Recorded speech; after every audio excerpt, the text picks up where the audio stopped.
everyone, it's Zane, and today I'm going to be doing the Avatar The Last Airbender tag. This tag was originally created by Hannah over at The Clockwork Reader, so I will leave a link to her video down below. I love Avatar The Last Airbender so much. It is my all-time favorite show. It's just so great. The character growth and the magic system and the political intrigue.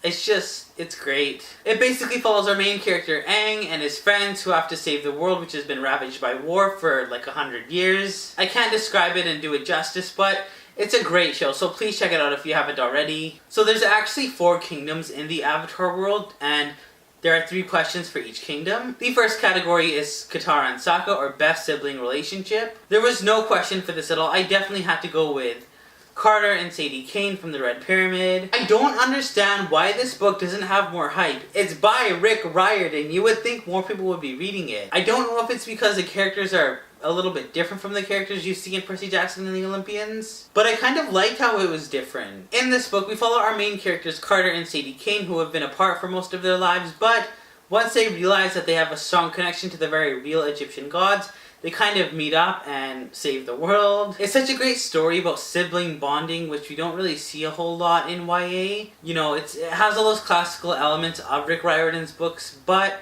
it's a little different in that Carter is very unlike Percy and Magnus, and Sadie is just a great character on her own. Definitely read that if you haven't already, especially if you're a fan of Rick Riordan's other books. The next category is UA, or Star-Crossed Lovers. The answer to this question will contain spoilers from The Mortal Instruments, The Infernal Devices, Tales from the Shadowhunter Academy, all of Cassandra Clare's books basically. So if you haven't read all of them, including Lord of Shadows and Lady Midnight, then maybe read this video. Probably should have picked someone else for that reason, but these 2 are just so perfect for this question. For this one, I had to go with Emma and Julian in Lord of Shadows. I feel so bad for these 2. They're clearly meant to be together, but they just can't be together because they're parabatai, which means they're bonded through this friendship, like sacred bond where they can't be together in that way, and it just really sucks because they should be together. They're great, they're meant for each other, but they can't be unless there's a way around it, but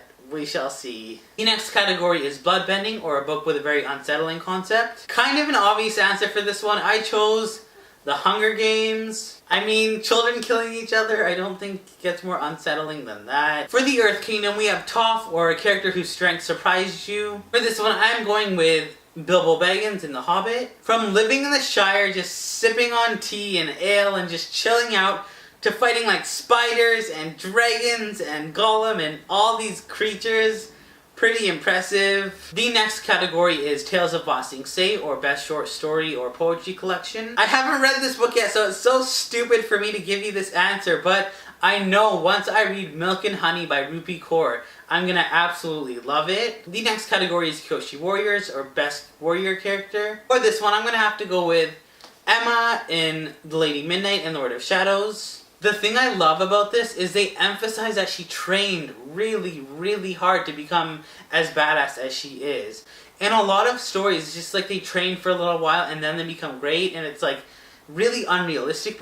But in this one, you know that she's been training her entire life and she has that relentless work ethic, and it's just really admirable, and I really look up to her as a character. So for the Fire Nation, we have Zuko, or best redemption arc, or arc that should have happened. I'm gonna steal and extend Hannah's answer and say all the Malfoys in Harry Potter. They kind of redeemed themselves at the end when, you know, Malfoy's mom could have easily had Harry killed, but she was only doing it to save Malfoy, and it's just a very gray area where were they really loyal to Voldemort, or were they just doing it to keep Malfoy safe? So yeah, it's a very gray area, but it's an arc that kind of did happen that I liked, but it's also an arc that I wish would have happened because it didn't really happen to the fullest. The next category is Iroh, or wisest character. This is such a cop-out, but I'm gonna have to go with Athena in The Mark of Athena. I mean, she's a goddess of wisdom. You don't exactly get any wiser than that. The next category is Azula, or best downfall. This will contain spoilers from A Song of Ice and Fire, so if you have not yet read or watched the TV show, then click away now. I'm gonna have to go with Cersei in A Game of Thrones or Song of Ice and Fire. Now, Cersei actually goes through a lot of downfalls and then ups throughout the story. I really like the downfall when she just gets thrown in prison. That is just the best moment ever. Even though she is actually my favorite character, she's the type of character I love to hate. Cersei's just written so incredibly well. She's just, given her circumstance and how hard she had to work to get to where she is, I think she's great, but she did put the Game of Thrones in motion, so I don't really have any pity for her when, you know, things go badly. But for the Air Nomads, we have Appa, or the best fictional pet. For this one, I'm going to have to go with Havoc in the Iron Trial. I love Havoc so much. He's just... I have a dog myself, so I'm like, that's kind of why I'm saying this, but I just love how he's like always there for Colin, is protecting him, and I'm really, really scared something's gonna happen to him, and it's gonna be worse than any character death ever, and my heart will break if it happens, so please don't let it happen, Cassandra Clare and Holly Black. The next category is Aang, or pure cinnamon roll. I did an entire like video ranting over this character, but I'm gonna have to go with Levi in Fangirl. Levi in Fangirl is just a character who's always happy, and he has his issues, but no matter what happens, he tries to approach it with positivity and kindness. And I really like that, and I admire that in people and characters. The next category is the Avatar state, or a character that just struggles with letting go. This answer will contain spoilers from the A Court of Thorns and Roses series, so if you have not yet read that series, feel free to mute or click away. I'm gonna have to go with Tamlin from A Court of Mist and Fury. She's just not that into you, like, let it go. She does not want you.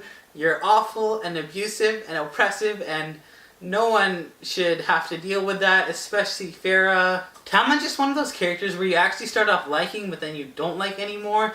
And I think that's really interesting, because usually it's the other way around. He's just super possessive and weird, and I just don't like him. So yeah guys, that was the Avatar The Last Airbender tag. If you have not yet watched Avatar The Last Airbender, please do so. It's great. I really love it. It's just an all-around great show. It has a lot of dark themes, even though it's a cartoon. As always, I'm always looking for ways to improve my content, so if you have any suggestions on how to improve my channel or content, please feel free to let me know down in the comments below. Or conversely, if you liked anything, then let me know that as well. That's always nice to hear. Thank you all so much for watching, and I will see you soon with a new video.